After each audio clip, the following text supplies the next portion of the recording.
question of medical and education facilities is obviously a major factor in all these applications, at least to the members of the public.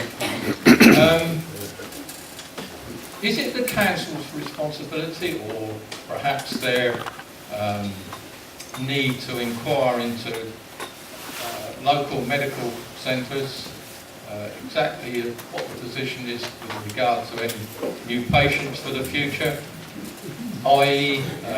can they cope? When we hear of a local medical centre here and the doctor might see as many as 40 people per day, and you might have to wait 2 or 3 weeks for an appointment. Any more pressure on a practice like that, I would have thought, was unwanted. Do the planners, or does the appeal gentleman, does he ever make contact with the education facilities, the medical practices in the area where the planning application is going to have direct effect, to see whether they can cope with the additional numbers that they're likely to face? If not, or if the council don't do that, how is he going to be aware, and has he got the power to inquire of those facilities if they are able to take any more pressure than they've already got? When sites like this come forward on a one-by-one basis, unfortunately it's the providers of those services that have to take into account the needs of the new residents.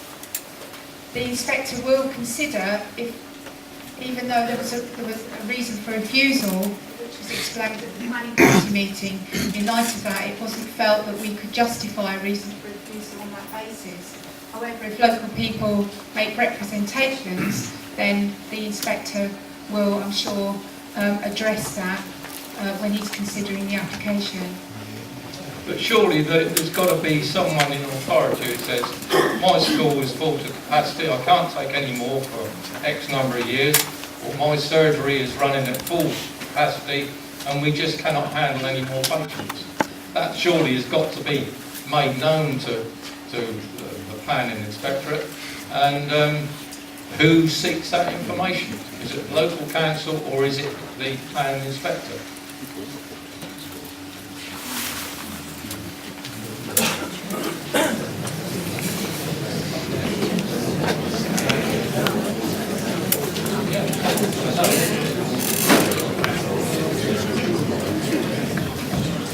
One, please. I'll have a go at that.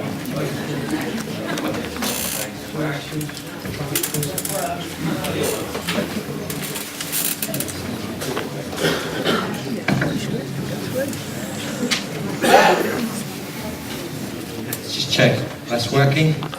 If I hold it right next to my mouth, it seems to work. Let's be very close. We'll eat it almost like a lollipop. My question was on doctor services provision, from what I could hear on that side of the room. The bottom line is that the government basically put the onus on the service providers. So they expect the doctors, the healthcare service, to make that provision. If these sites come forward, it's not grounds normally for us to be able to refuse applications. It's for those providers to actually make it available afterwards. There's a slight difference referring back to stuff that comes in through the local plan, which has been mentioned at Wellbourne, for example, when those groups that provide health services are actually consulted as part of the plans that come forward. But unfortunately, for one-off sites like Cranleigh Rd, they're not. So it would be for them to respond ultimately afterwards.